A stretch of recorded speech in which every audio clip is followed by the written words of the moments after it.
And we're back with another video, and today, well, I'm going to respond in video form to all of you who have messaged me and said, Brad, did you see Edmunds Cars YouTube channel where the Dark Horse Mustang got destroyed by the Dodge Daytona EV abomination and all this trash you've been talking about them, and look at that technology just crush that Ford Mustang Dark Horse.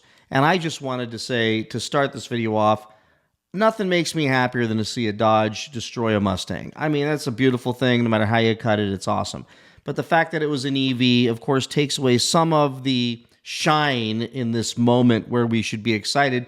And I'm going to share with you what would have been a much better race and something that would make a lot more sense, because I think in the end, this was a great video for entertainment, but it didn't tell us anything we didn't already know would happen. And frankly, I think the next race they should do is maybe go pick up a Hyundai Sonata and put it up against a Hyundai Ioniq 5N and see what happens. And we will all be able to predict that race again. The best races we see online are the ones where there is tremendous trepidation and doubt and question as to who might actually win.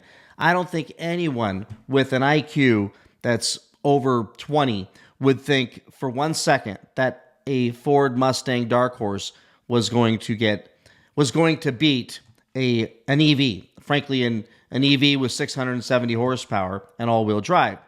But I do think in the end there are a lot of people who are wrongfully thinking that this is some kind of revelation and testament to the technology of the electric vehicle platform, and I'm telling you, it's not, and it never will be. But before we do that, you know what we got to do right now.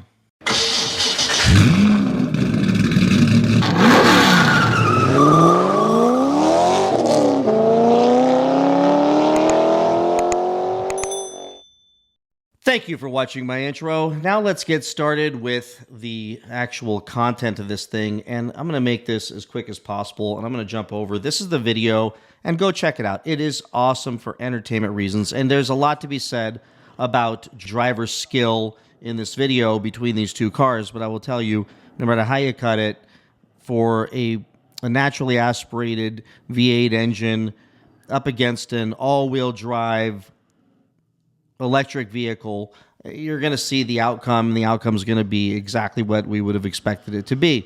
But here's the deal. I believe that was an unfair race, and I'm not a crybaby when it comes to fairness. Life isn't fair. We all know that. But it was more of something just simply for entertainment. But now let me go show you the reason why this was nothing more than just an entertaining moment.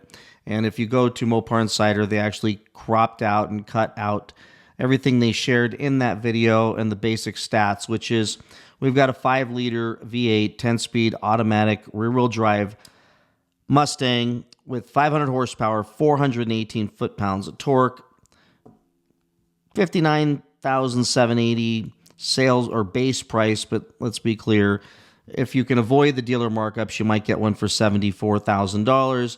It's about a 4,000-pound car. Weight to power numbers are there as well. But let's go ahead and look at the Daytona, which we've talked about 1,000 times. Probably don't need to belabor this point, but 630 horsepower. Wait a minute. 630? It's not 630. And I think this was just a simple error. We know that this thing is 670 horsepower from 2 electric motors with 627 pounds of torque at an $86,000 price, and you can probably lease one for, $400 a month or something at this point. So if you want to go and race Mustang Dark Horses all day long, you're going to be able to beat them.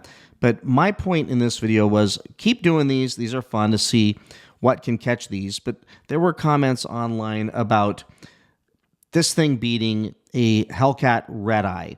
And based on how close this race was between these two cars, I feel like that there's no chance, unless traction completely is the issue, that Red Eye doesn't have a chance, at least, with keeping up.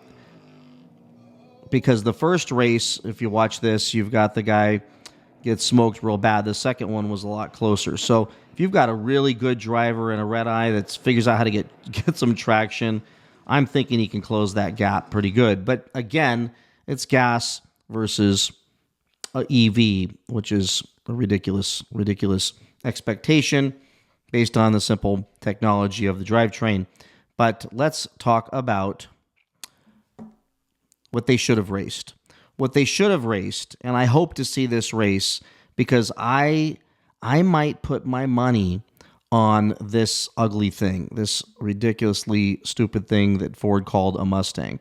This is the Mustang Mach-E, which is a more realistic comparison to the Daytona, and it's the same type of drivetrain. It's got the electric motors, but here's the deal. If we're going to compare apples to apples, let's put an EV against an EV, and here's the stats on this thing. So this is a 480 horsepower, 700 foot-pounds of torque. Let's go back. You've got 627 pounds of torque, so that's significant. I got to think this thing's going to be taking off like a bat out of freaking hell. And the 0 to 60, I think, is 1/10 of a second. What did I find here?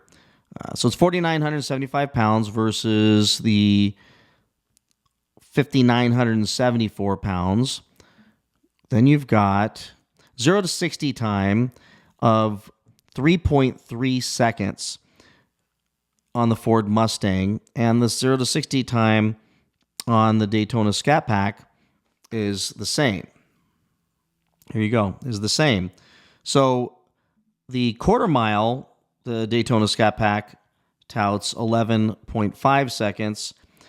The Mustang Mach-E Rally, remember this is the Rally, is 11.8 seconds. So these things are really close in their numbers. One is a lot lighter and one has more torque. That might be a better comparison. Now, I would agree the Charger looks a lot better, but let's look at how much this thing costs. All right, here is, I'd rather than just look up MSRP, look at one actually for sale that appears to be brand new here for $61,090. So for $61,000, I'm guessing you're going to be able to just eat the freaking lunch. It's a brand new one. Eat the lunch of someone in a Daytona. And frankly, if you get beat by this thing, you need to wear a bag over your head so none of your friends see you, because this is a goofy-looking car. But this goofy-looking car also has 280 miles of range compared to the Scat Pack, which we're finding is under 200, charging up to about 80%. Even at 100%, you won't break 200 miles in range. So you've got more range. You've got significantly faster. I think it's going to be a much faster car in that U race that these guys did with Edmunds. So that's what I want to see. That's the race I want to see. I want to see that against that Charger Daytona. That's the comparison I want to see. It's cool to put gas cars against electric cars. Again, that's like cooking a burger in the microwave. I've said this 1,000 times, versus cooking on the barbecue.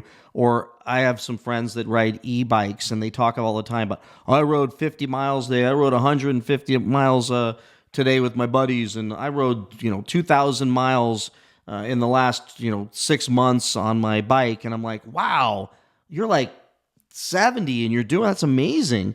And they're like, yeah, I'm in great shape. And I'm like, is it a regular bike? No, it's an e-bike. Okay. Well, it's still great because it's power assist, everything else, but it's not the same as if you jumped on an old-fashioned 10-speed like I rode when I was a kid, or one of those little BMX bikes like I had when I was a kid, and, pedaled 50 miles in a day. It's a very different experience. So comparing it, it's putting me on a BMX bike against a guy on an e-bike, a fully battery-powered e-bike. He's going to leave me in the dust. And that's the same exact comparison. So this is the race I want to see. I want to see the Mustang Mach-E GT Rally thing. All right, so that's the race I want to see. I want to see, and Edmunds, if you come across my channel, which is not likely, but if you do, that's a more fair race. That's a race that makes sense. And I think that's what needs to start happening is let's put the EVs against other EVs. Let's put Ford EV in the same class against a Dodge EV, and let's let them hash it out and punch it out. And let's put our Scat Packs against other Scat Packs or Mustang GTs and all that kind of stuff, and just keep things a little bit fair.